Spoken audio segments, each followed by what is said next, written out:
Glória a Deus. Evangelho escrito por Lucas, capítulo 15. Irmãos, aqui tem liberdade para adorar, viu? Você tem liberdade para adorar, tá bom? Nós estamos aqui para cultuar a Jesus. Você tem liberdade para adorar a Jesus, segundo aquilo que Deus tocar no teu coração. Evangelho escrito pelo Dr. Lucas. Deu certo aí? Tá rodando a fita? Glória. Capítulo 15, a partir do versículo... Vamos ler só o versículo 22. Vamos ler só o versículo 22 em diante. 22 até o 24. Tá certo? Glória a Deus. Todos encontraram, amém? Glória. Diz assim um texto. O pai, porém, disse aos servos: traga depressa a melhor roupa e vistam nele. Ponham um anel no seu dedo e sandália nos seus pés. Traga e matem o bezerro gordo. Vamos comer e festejar, porque este meu filho que estava morto reviveu, estava perdido e foi encontrado. E começaram a festejar. Quem pode dar glória a Jesus? Não, mas dê glória para Jesus bem forte, exaltando ao nome do Senhor Jesus. Senta adorando a Ele, senta glorificando a Jesus. Todos estão me ouvindo, né, irmãos? Amém? Glória a Deus. Esse texto que nós acabamos de ler, ele é um texto bastante conhecido. Ele é um texto que tem dentro da sua semântica um conhecimento muito bem elaborado. Por quê? Porque o capítulo 15, ele vai ser tratado de 3 parábolas, que é exclusividade do Dr. Lucas. Nós temos no Novo Testamento 4 evangelhos: Evangelho de Mateus, Evangelho de Marcos, Evangelho de Lucas e Evangelho de João. Dentro desses 4 evangelhos, nós temos um que é separado dos outros 3, que nós chamamos de Evangelho Universal, que é o Evangelho de João. Por sua parte, os 3 primeiros evangelhos, Mateus, Marcos e Lucas, ele trabalha dentro de uma sinergia, dentro de uma harmonia muito grande na sua escrita. Só que Lucas, ele tem um diferenciamento muito grande, porque Lucas, ele não foi um apóstolo testemunha ocular. Ele não viu Jesus como Mateus enxergou, como Mateus participou. Lucas, por sua vez, ele não era de sangue judeu, ele era de uma linhagem gentílica. Alguns acreditam que ele era um grego. Então, por conta disso, Lucas ele tinha uma visão do evangelho, ou uma visão de Cristo, um pouco distante. É tanto que no capítulo 1, ele disse que precisou estudar, ler tudo aquilo que ele pôde encontrar para poder trazer numa harmonia correta, numa cronologia correta, os acontecimentos que tratavam da vida de Jesus. Só que o mais interessante é que quando nós chegamos no capítulo 15, nós temos algo que é singular de Lucas, da mesma forma que nós temos no capítulo 7, quando fala da ressurreição do filho da viúva de Naim, que também é exclusividade de Lucas. O capítulo 15, eu gosto de chamar e dizer que é o capítulo da trilogia de algo que foi perdido e ao mesmo tempo foi achado. É a trilogia dos perdidos e achado. Observe comigo. A primeira parte da trilogia, Jesus vai falar da primeira parábola chamada parábola da ovelha perdida. Um pastor que sai para pastorear, quando ele retorna para devolver as ovelhas para o seu dono, ele faz a sua contagem. Dentro da contagem, ele não encontra a mesma contagem quando ele saiu. Ele saiu com 100, mas na volta ele volta devolvendo 99. O texto diz que ele deixa 99 em um lugar seguro e vai à procura daquela que se perdeu. Observe comigo, como é que você vai encontrar uma ovelha perdida no deserto, sem saber aonde ela está, sem ter um GPS para poder encontrar? Ele teve que ir, porque houve uma responsabilidade sobre os seus ombros. A segunda parábola, que está sendo relatada a partir do versículo de número 8 até o 10, é a parábola chamada da dracma perdida. Esta parábola, ela conta uma história de uma mulher que está saindo de casa. E para sair de casa, ela tem que colocar 10 dracmas na sua cabeça, um colar, que simbolizava uma aliança de casamento. Quando ela vai procurar, ela encontra o colar, porém, o colar só tem 9 moedas, está faltando uma. Então ela não pode sair de casa enquanto ela não encontrar aquela 10ª dracma. Então ela começa a pesquisar, ela começa a procurar, até que enfim ela encontra dentro de uma bagunça enorme que estava a sua casa. Só que a terceira parábola, que é essa que nós acabamos de ler, ela é chamada da parábola do filho pródigo, ou algumas pessoas podem chamar da parábola do filho perdido, ou até mesmo a parábola do pai pródigo. Porque a expressão pródigo não é aquele que se perdeu, é aquele que perdeu tudo, é aquele que gastou tudo, é aquele que fez tudo que ele tinha ir embora. Da mesma forma foi o pai, ele deu tudo que o filho queria. Mas isso não é muito aval para nós no dia de hoje. Porém, essas 3 parábolas, ela tem o seu significado dentro das suas estruturas.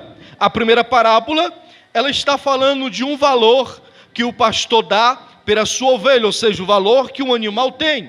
A segunda parábola, ele está falando do valor sentimental que uma mulher está dando por uma aliança, ou seja, o valor de um objeto. Mas a terceira parábola, que é a mais importante aqui para Jesus, para dar lição para os fariseus e saduceus que estavam naquela roda de conversa, ele está falando da parábola de um filho que se perdeu dentro de casa. E ele está falando do valor de uma vida, o valor de uma alma aos olhos do Pai. Isso é tão interessante, irmãos, porque nós devemos entender que não importa o que seja ou aquilo que nós perdemos, sempre vai haver um valor naquilo que você olha, naquilo que você deseja. Seja na sua casa, seja no seu automóvel, seja no seu casamento, seja pelos filhos ou até mesmo para a igreja. Tudo aquilo que você olha e deseja vai ter um objeto de valor. É sobre isso que Jesus está tratando dentro desta parábola. Os irmãos podem observar que a partir do versículo de número 11, Jesus vai começar a parábola diferente das outras. Nas outras, ele faz uma pergunta. Ele diz: qual é o pastor que tem 100 ovelhas, perdendo uma, não sai a encontrar? Na segunda ele diz: qual é a mulher que perdendo a sua dracma, não procura até encontrar? Já na terceira ele começa diferente. Na terceira ele diz: certo pai tinha 2 filhos.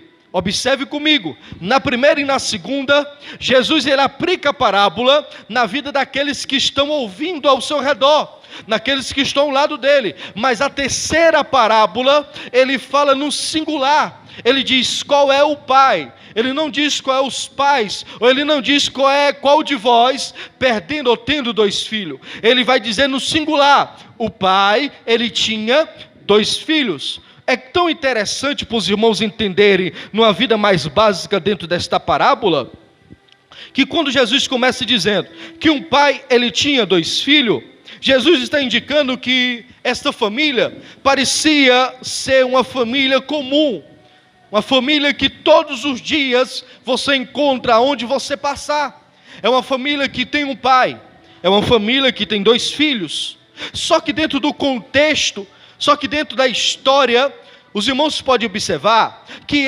3 pessoas que estão no mesmo recinto, que estão habitando no mesmo lugar, porém, estão vivendo as vidas diferentes, estão pensando totalmente diferente. Observe comigo, o texto vai dizer que o pai, ele tinha como objeto verdadeiro os 2 filhos.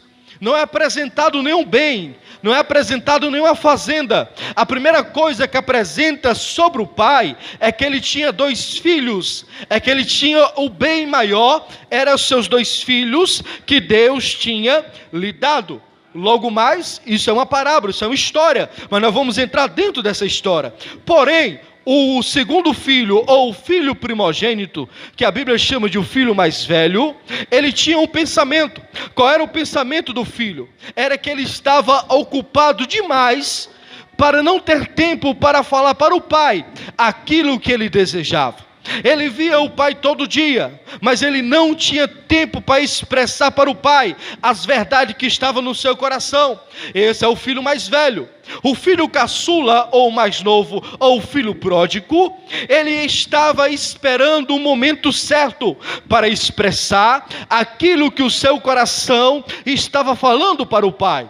Então vocês podem ver que tem 3 pessoas que estão no mesmo recinto, mas estão pensando diferente.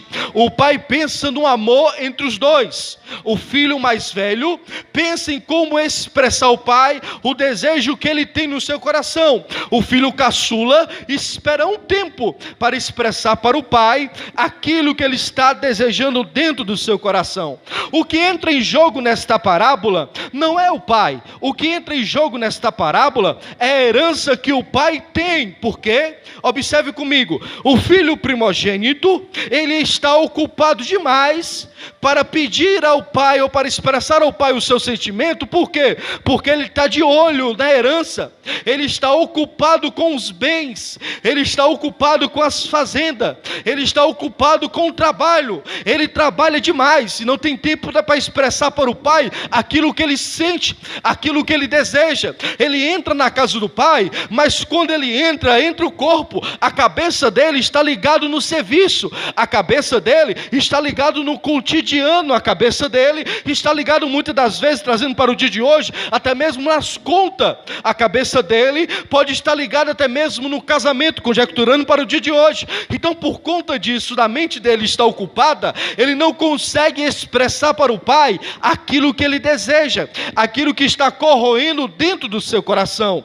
Porventura, o filho caçula, ele está esperando um tempo para expressar para o pai o seu sentimento, mas não é o sentimento de amor para o pai, é o sentimento dele desejar o bem. Aquele filho mais novo, ele estava observando o que ele poderia ter, ele estava todo dia na casa do pai, desejando obter alguma coisa, algum bem do pai, alguma parte da herança. Isso, irmãos, é muito comum no dia de hoje. No dia de hoje, nós temos pessoas na igreja que entram na igreja, senta na cadeira, mas está só o corpo, porque a mente está ligada no papel de água e luz que está atrasado e não sabe como vai pagar. A mente está ligada no emprego, não sabe se vai continuar trabalhando. A mente está ligada no namorado porque não quer vir para a igreja. A mente está ligada na faculdade porque não sabe como vai terminar aquelas provas. Mas o corpo está na casa, mas o corpo está na presença, mas o corpo não consegue expressar o sentimento que ele tem para o pai.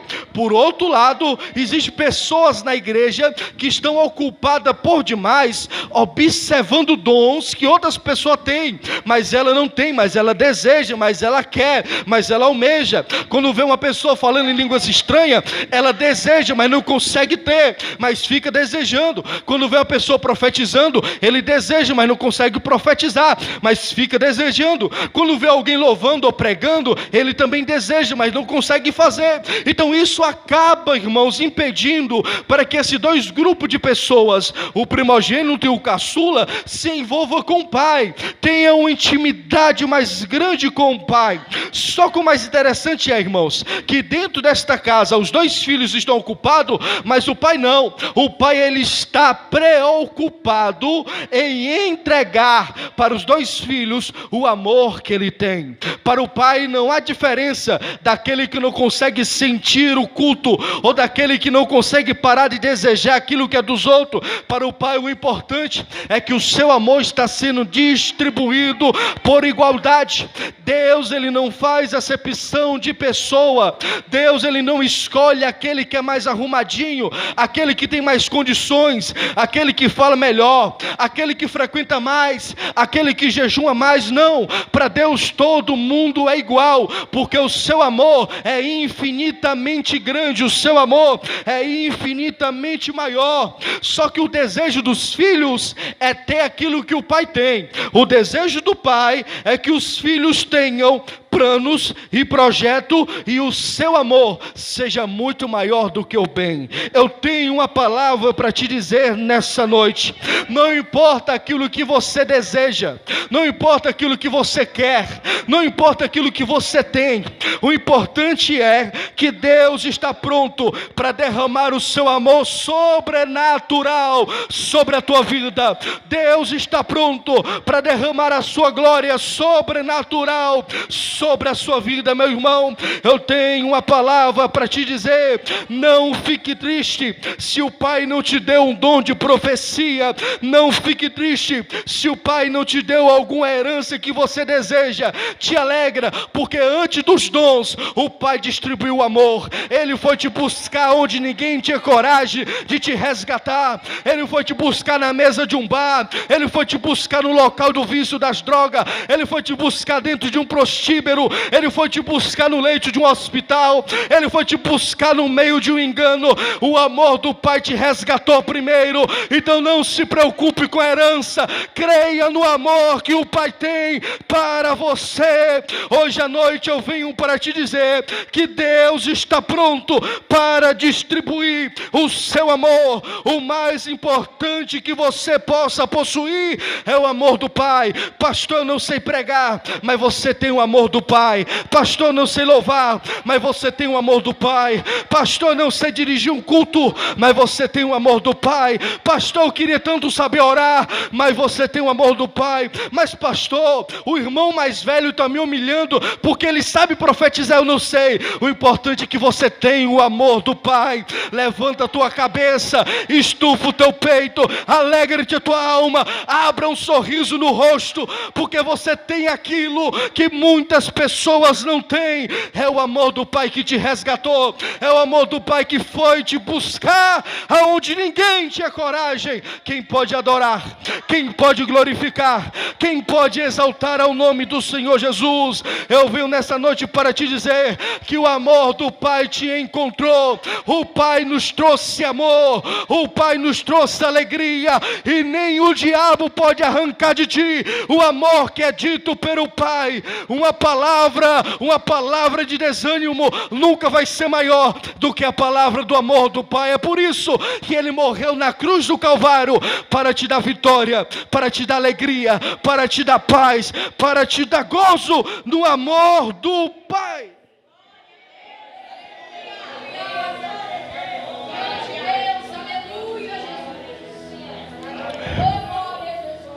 Quem está entendendo, irmãos? Quem está entendendo, irmãos? Quem está entendendo, irmãos? Você está aqui hoje porque o amor do Pai te encontrou. Você está aqui hoje porque o amor do Pai foi te resgatar onde ninguém tinha coragem de resgatar. Você está aqui hoje sentado nessa cadeira porque o amor do Pai entrou dentro da tua casa. Se não fosse o amor do Pai, aonde nós estaríamos nesse exato momento?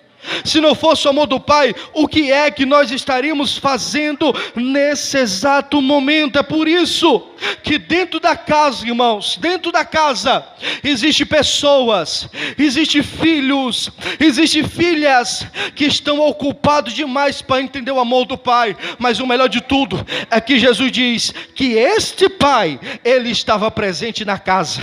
Não importa o que aconteça, o Pai estava presente na casa.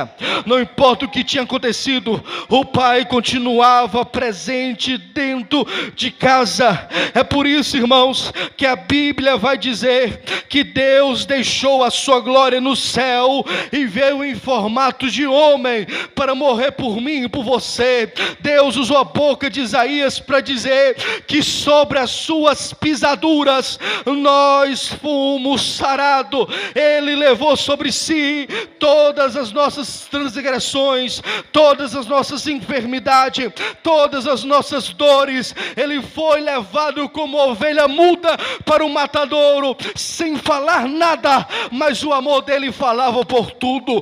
As pisadas de Jesus até o Gólgota, ela tinha palavras. As pessoas que estavam do lado não entendiam, mas as pisadas de Jesus estavam dizendo: eu estou morrendo para dar vida, eu estou morrendo para resgatar, eu estou morrendo para perdoar, medo a pecado. É por isso, irmãos, que quando ele subiu no Gólgota, quando ele subiu no Calvário, a Bíblia vai dizer que houve um grande tremor na terra, que os mortos ressuscitaram, que houve treva, que houve relâmpago. Por quê? Porque a maior mensagem foi pregada no alto do Gólgota, quando Jesus abre os braços e diz: Pai, nas tuas mãos entrego o meu espírito. Ou seja, ele estava dizendo: Pai, a dívida que a humanidade tinha, eu estou pagando agora. O diabo e os seus demônios nunca vão poder tocar na minha igreja, porque hoje a minha igreja, ela está livre, ela está liberta, porque eu estou pagando o preço,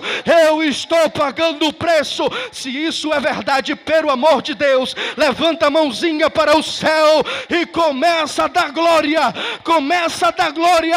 Hoje é noite de Pentecoste aqui, hoje é noite de presença. Eu sinto a presença dele, eu sinto a presença dele, eu sinto a presença dele, eu sinto a presença da Rosa de Saron aqui, eu sinto a presença do nosso amado aqui. Ele vem saltando sobre os montes, eu sinto a presença de Jesus aqui hoje, hoje, hoje.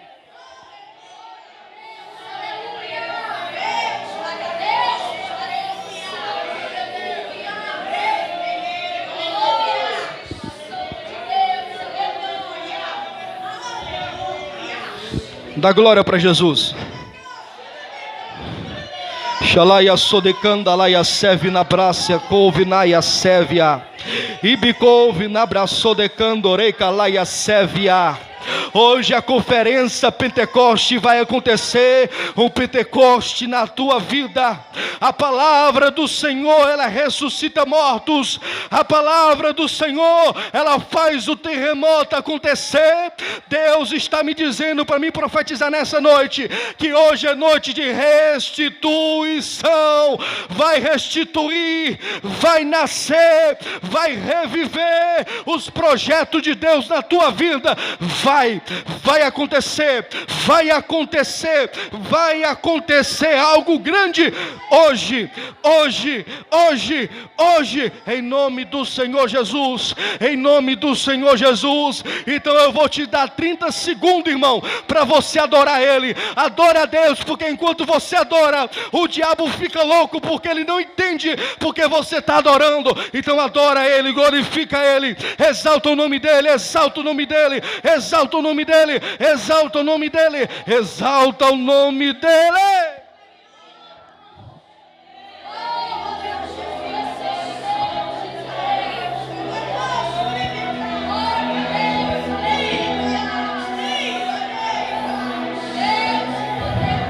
Aleluia. Ibicovina yasodecanda labrecia cássia.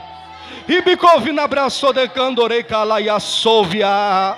Você pode dizer: mas Deus, eu não mereço. O Senhor está dizendo: o meu amor está sobre ti. Você pode dizer: Deus, eu não suporto mais. Mas Deus está dizendo: o meu amor suporta por ti. Levanta a tua cabeça, não desista, continue caminhando, porque o amor de Deus vai te encontrar. Vai te encontrar, vai te encontrar.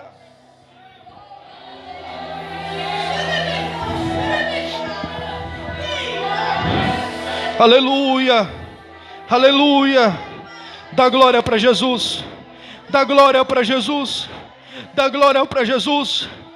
Paulo e Silas dentro da prisão, a Bíblia vai dizer que um louvava e o outro orava. Por quê? Porque mesmo presos eles entenderam que eles estavam livres por causa do amor de Deus. É por isso que Paulo disse: Silas, vamos aproveitar enquanto nós estamos respirando. Para quê, Paulo? Eu vou louvar e tu vai orar, ou então eu oro e tu louva. Mas para que isso, Paulo? Para nós deixarmos o inferno balançando de medo, porque mesmo preso, o amor nos libertou. O amor nos libertou. Eles podem prender as nossas pernas, eles podem prender as nossas mãos, mas eles não vão prender as nossas almas.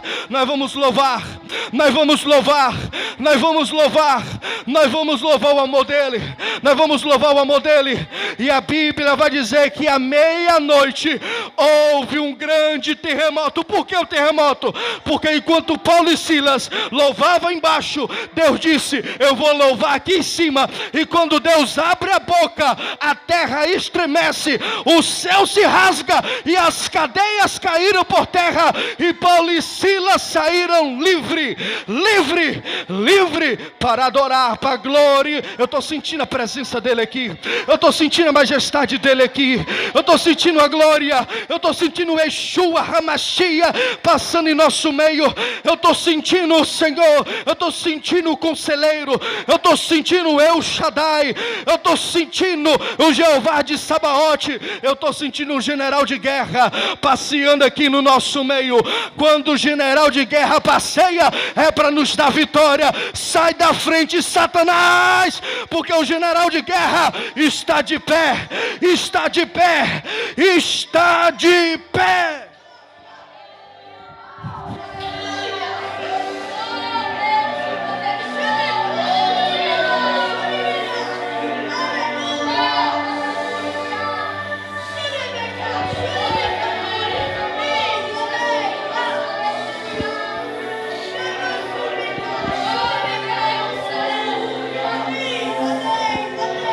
Aleluia, aleluia, glória a Deus, glória a Deus, glória a Deus. No início do ano de 2020, o diabo ele quis acabar com a imagem de Jesus em uma escola de samba, colocando Jesus arrastando a cara da imagem de um símbolo como se fosse Cristo sobre o chão, passando a cara dele e colocando o diabo em cima. E sabe o que aconteceu? Jesus ficou de pé no trono e disse: em 2021 não vai ter carnaval coisa nenhuma, porque agora quem está de pé sou eu. É por isso, irmão, que a igreja continua adorando, porque Jesus ele está vivo, ele ressuscitou. Ninguém zomba de Deus e fica vivo para contar a história. Quanto mais zombam de Jesus, mais ele fica de pé. Quanto mais zombam de Jesus, mais ele consegue reinar. Glória.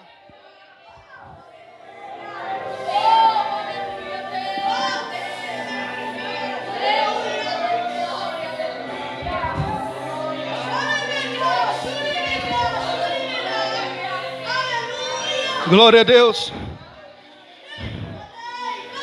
Aleluia. Glória a Deus. Quando eu falo do amor de Deus, eu consigo me lembrar da vida de Jó. É uma história muito conhecida. A Bíblia vai dizer que Jó, ele perdeu todos os seus bens. Ele perdeu toda a sua família, ficando só com a esposa. Ele perdeu as amizades. Ele perdeu os status. Ele perdeu a honra. Mas a Bíblia vai dizer que só tem uma coisa que Jó não perdeu: foi o amor do seu Deus sobre ele. No meio do nada, no meio da prova, no meio da luta, no meio da enfermidade, sentado no monturo, com um caco de telha, Jó consegue olhar para os céus e dizer: eu sei de uma só coisa. O que é que tu sabe, Jó? Eu sei que o meu Redentor vive. Aleluia.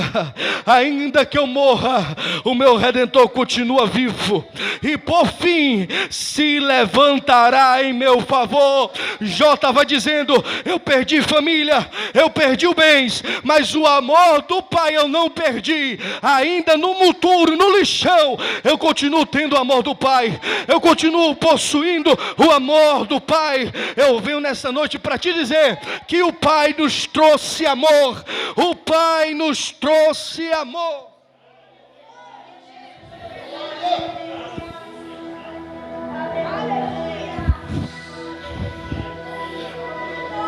O texto vai dizer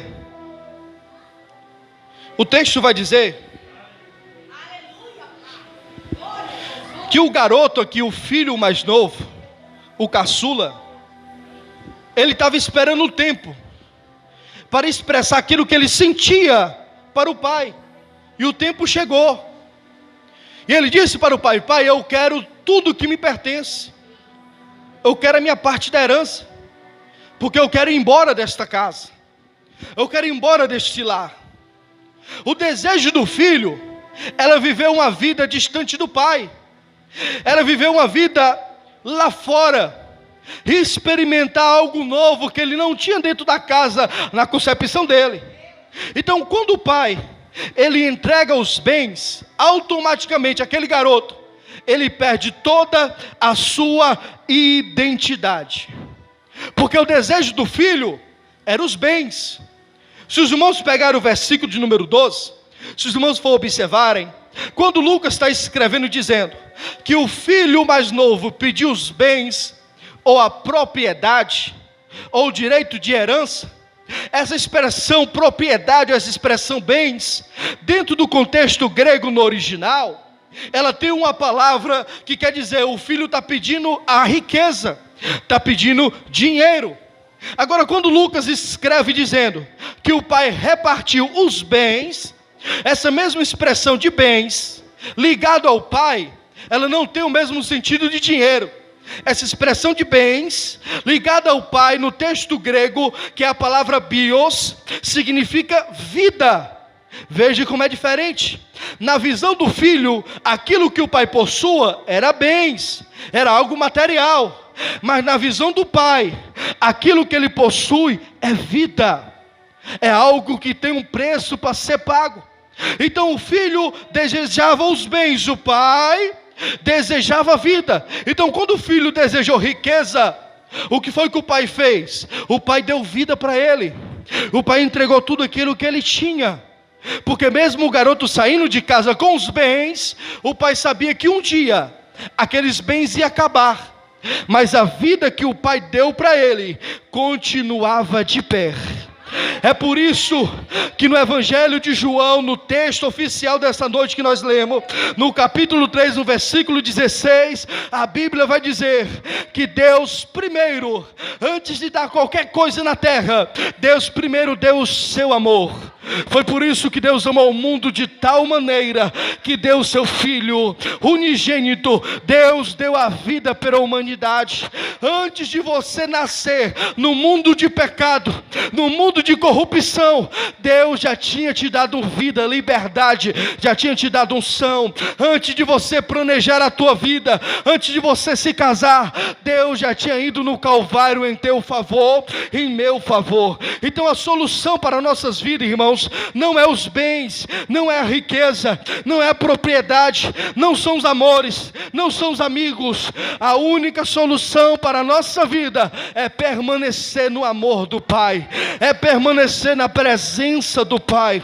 Moisés, quando estava em cima do monte, Deus disse para ele: Moisés, desça, porque o meu anjo vai contigo nesta batalha. Moisés olha para cima e diz: Deus, não nos faça descer daqui sem antes a tua presença aí conosco, porque eu não quero anjo do meu lado, eu não quero bens, o que eu quero é a tua presença, porque antes de bens, eu prefiro a presença dele. Enquanto houver presença, vai haver vitória para o povo de Deus. O salmista no Salmo 51 disse: Senhor, o Senhor pode tirar tudo de mim, pode tirar a riqueza, pode tirar a família, pode tirar os bens, mas não retire de mim a presença. A presença do teu Espírito. Eu não sou ninguém, eu não sou nada. Eu venho como profeta de Deus para te dizer nessa noite: não espere muito da herança do Pai, mas espere muito pela presença do Pai, pela presença do Pai, pela presença dada pelo Pai.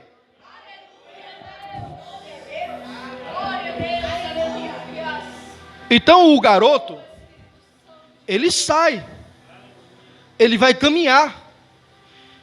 O versículo 20 vai dizer que aquele garoto, ele resolveu, o versículo 17 na verdade vai dizer que aquele garoto, ele resolveu ir morar em uma terra distante. Observe que o texto vai nos relatar que quando o garoto sai, no versículo 13, quando o garoto sai da casa do pai com os bens, o texto vai dizer que ele foi para uma terra distante. Só que quando ele perde os bens, quando ele perde tudo que ele tinha, a parte da herança, o texto vai dizer que a terra que era distante, agora se tornou uma terra estrangeira. Porque o desejo deste garoto aqui era viver longe do pai. era viver na presença do Pai. Só que quando ele gastou tudo aquilo que o pai tinha feito, toda a herança que o pai tinha dado, ele percebeu que a distância não fazia diferença, porque não importa, seja aqui na casa, ou seja fora da casa, a presença de Deus continua sobre a nossa vida. Irmãos, é impossível alguém sentir a presença de Deus um dia e depois se desviar e nunca mais querer sentir ela. Mesmo afastado, o desviado fica dizendo: eu tenho que voltar para a casa do Pai, eu tenho que voltar na presença do Pai. Por quê? Porque a cidade pode ser longe, mas a presença acompanha. O salmista disse: aonde eu vou me esconder da tua presença? No esconderijo mais profundo do mar, os teus olhos me enxergam. Na escuridão, os teus olhos me viram. E ainda quando eu ainda era informe, no ventre da minha mãe, o Senhor já tinha me escolhido e já tinha me enxergado. Ou seja, antes de tudo, o Pai continua com a sua presença. Só que o interessante, irmãos, aqui é que a terra que era distante, ela se tornou uma terra estrangeira. O sorriso da fartura dos bens que o garoto sai, se transforma no choro da miséria. Ele agora está passando fome. Ele agora está pedindo esmola, está pedindo ajuda. A presença que ele tinha na casa do pai, agora longe do pai, se transforma na presença dos porcos. Antes ele morava na casa, agora, nessa terra distante, ele está habitando aonde? No curral dos porcos, comendo a comida que os porcos comiam. Mas o texto vai dizer, ele tinha um único desejo. Que era o desejo? Encher o seu estômago, mas não conseguia. Só que o texto vai dizer que para aquele garoto se levantar, ele teve que ter uma queda, ele teve que cair. Nenhuma pessoa quer cair, todo mundo quer andar de cabeça erguida, mas para esse rapaz levantar a cabeça, ele teve que cair. O texto vai dizer que caindo em si, o versículo 17 diz, que caindo em si, ele volta os seus olhares para a casa do pai. E quando ele olha para a casa do pai, ele sabe que os servos, os empregados, têm comida, tem casa para morar. E ele que é filho, está com a presença dos porcos. Por quê? Porque ele desejou mais a herança do que a presença. Quantas pessoas estão no nosso meio assim, querendo a herança? Tem pessoa que entra na igreja atrás de uma cura. O pai vai lá, cura essa pessoa. O que é que ela faz? Se afasta da presença, porque já recebeu a herança, vai para o mundão. Só que no mundão, essa pessoa não sabe que lá no mundão a cura aconteceu, mas no mundão ela não vai ter a presença do Pai. Ela vai ter a presença dos porcos, ela vai ter a presença do pecado, ela vai ter a presença das trevas. Isso acontece todos os dias. Alguém entra na igreja chorando e pedindo para o pai restaurar o casamento. O pai dá herança, com a herança restaura o casamento. Pouco tempo depois, aquela que entrava chorando, pedindo a restauração no casamento, sai para o mundão, vai curtir a vida. Ou seja, tem muitas pessoas que recebem a herança e pensam que já foi tudo, já basta. Só que não basta, irmão, porque não importa a herança que o Pai pode nos dar. O importante é que nós temos que estar na presença dEle todos os dias da nossa vida. Então ele olha, ele cai em si. Quando ele cai em si, ele olha para a casa do Pai. E olhando para a casa do Pai, ele diz: eu vou voltar, eu vou ter que voltar. Olha como é interessante. Os mesmos passos que ele deu, com um sorriso no rosto, com a herança na mão, ele agora dá com um sorriso fechado, com o semblante quebrado, com a cabeça baixada, indo e voltando para a presença do Pai. Irmão, dentro desta cultura judaica, quando o garoto pediu a herança, ele não estava dizendo assim: pai, por favor, me dá os meus bens. Não. Quando ele pede a herança, ele está dizendo: pai, para mim o senhor morreu, porque eu quero a herança. A herança só é dada ao filho depois da morte do pai, em um testamento. Só que o garoto está dizendo: para mim o senhor já morreu faz tempo, então eu não quero mais saber da tua presença, eu só quero a herança. O pai que é bom, o pai que tem amor, ele dá a herança para o filho, ele dá a vida. Só que agora, aquele que disse que queria a herança porque o pai estava morto para ele, ele volta pedindo ajuda, só que ele volta de cabeça baixa. O texto vai nos dizer que o pai de longe, o pai enxergou o garoto. Veja comigo, irmãos, aquele rapaz saiu de casa com a herança, volta sem herança, ele volta diferente, ele volta de cabelo grande, ele volta magro, ele volta com as suas roupas rasgadas, ele volta de pés descalços, e ele volta de cabeça baixa. Enquanto ele anda na vila, ninguém reconhece, ninguém sabe quem ele é. Só que o texto vai dizer que de longe, o olhar do pai encontrou ele. Aleluia, glória a Deus. De longe, quando ninguém enxergava a solução para ele, o pai disse: o meu filho está chegando. De longe, quando todo mundo disse que não ia dar certo, o pai disse: o meu filho está chegando. De longe, quando todo mundo disse ele vai morrer na miséria, o pai disse: o meu filho está voltando. Eu tenho uma palavra para te dizer nesta noite: você nunca vai fugir do olhar do pai. Aonde você estiver, o pai está te enxergando, o pai está te olhando, o pai está vendo o teu sofrimento, o pai sabe das tuas causas, o pai sabe do teu clamor. Em uma hora sucinta, você vai se encontrar com o olhar do pai. Lembra de Pedro? Pedro bateu a mão na espada e disse: ninguém vai matar o Senhor aqui não. Jesus disse: Pedro, eu vou ter que morrer. Pedro disse: não. Para o Senhor morrer, para alguém matar o Senhor, vai ter que passar por cima do meu cadáver. Jamais. Jesus disse: Pedro, tu vai me negar 3 vezes antes que o galo cante. Não, eu não posso te negar. Quando foi no momento do julgamento, o texto vai dizer que por 3 vezes Pedro negou. Você é um dos tais. Não sou. Você estava com ele. Não sou. Você fala como ele. Não sou. Quando Pedro disse pela 3ª vez: não sou, o texto diz: o galo cantou. E Jesus olhou para Pedro. O canto do galo não fez nenhuma diferença, mas o olhar de Jesus disse: eu sabia, eu te conheço, Pedro. Tu pode querer enganar os teus pais, tu pode querer enganar a tua esposa, tu pode querer enganar os teus vizinhos, mas a mim não engana, Pedro. Eu te conheço. O texto disse que quando Jesus olha para Pedro, Pedro cai em lágrimas, em choro. Por quê? Porque o olhar de Jesus revela quem nós somos. Então o pai olhou e disse: é meu filho. O pai corre até ele. Quando o pai corre até ele, o texto disse que antes do garoto abrir a boca e dizer: pai, eu pequei contra o céu, o pai o abraça, o segura firme, segura entre os braços, beija o seu rosto. O que é isso? O pai está dizendo: eu te perdoo. Não importa o que você fez, eu te perdoo. Ele segura nos braços. Você lembra de Isaías?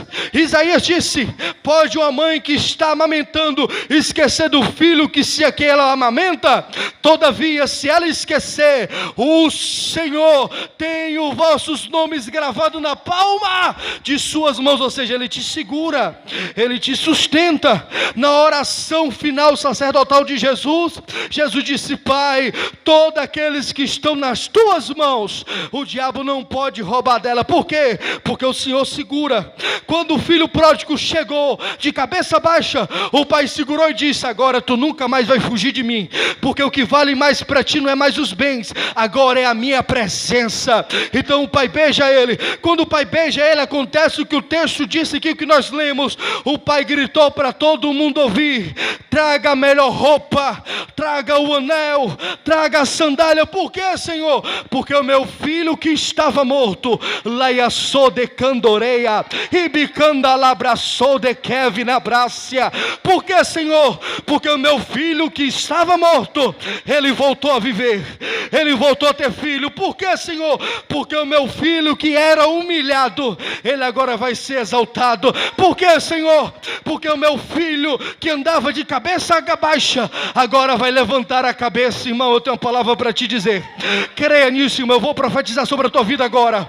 Eu vou profetizar sobre a tua vida agora.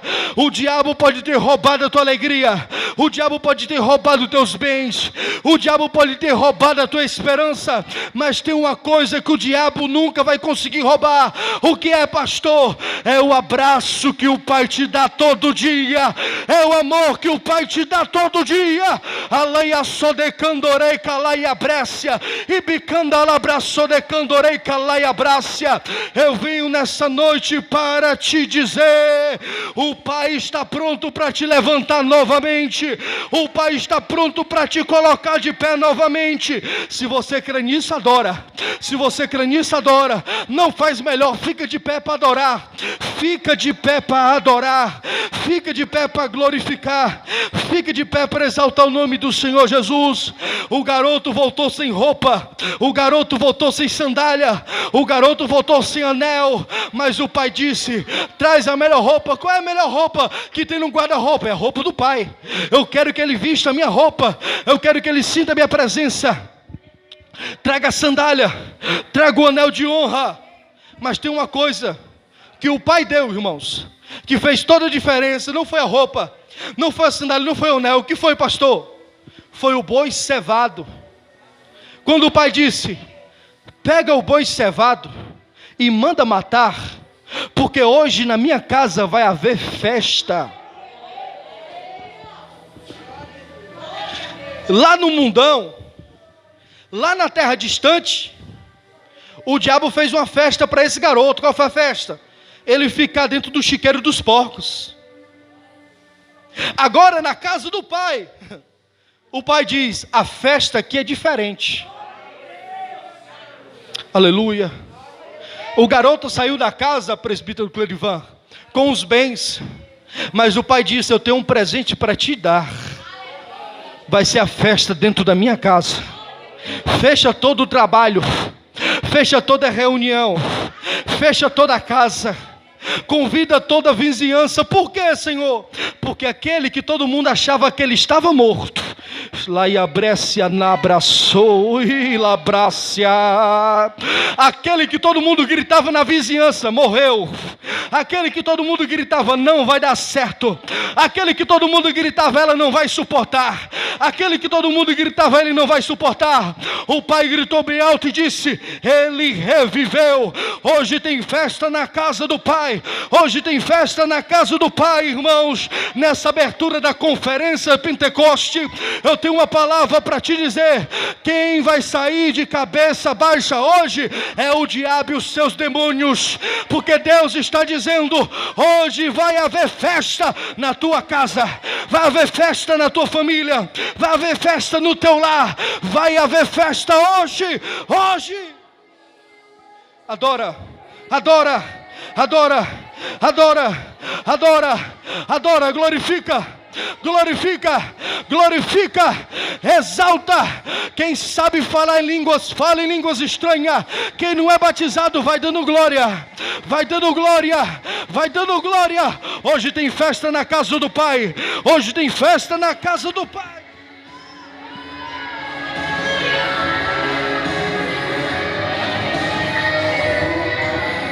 Levanta as mãos aos céus, levanta as duas mãos aos céus. Ibicanda laia só de que me praziana. Ibicovinaia só de candorei calaia brécia. Todo mundo fecha os olhos, só os obreiros dos olhos são abertos. O restante da igreja fecha os olhos. Ebecandorei calaia só. Deus está me dizendo que existe uma glória saindo do altar e vai passeando no meio da igreja até a entrada da nossa congregação. Se você acredita nisso, com as duas mãos lá no alto, você vai sentir a glória tocando na tua mão direita, você vai sentir a glória na tua mão esquerda, e essa glória vai envolver o teu corpo, essa glória vai envolver tua alma. Receba agora, receba agora, receba agora, receba, receba, receba. Laia sodecandorei calaia brácia. Receba em nome de Jesus, em nome de Jesus, em nome de Jesus. Sinta a presença dele, do alto da tua cabeça à planta dos pés. Sinta a glória dele, sinta a glória, sinta a presença dele.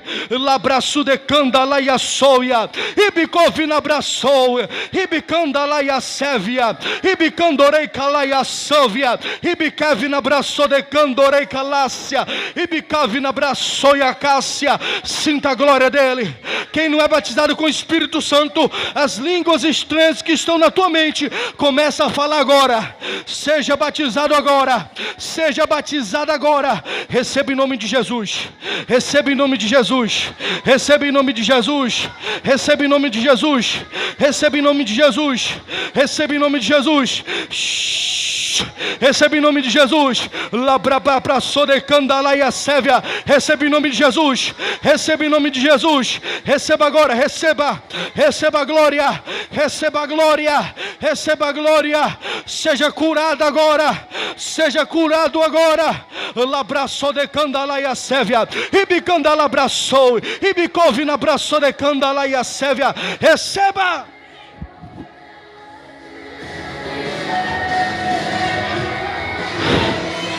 Receba a glória de Deus, receba a majestade de Deus, receba a majestade do Senhor, receba a glória dele. Jesus te trouxe aqui para você experimentar o amor do Pai, a glória do Pai, a presença do Pai. Aleluia. Xalabraço de candalaiaçou. Se você quer nisso, bate palma para Jesus e adora. Bate palma para Jesus. É forte, irmão. Bate palma e adora. Bate palma e adora. Bata palma e adora. Senta glorificando a Jesus.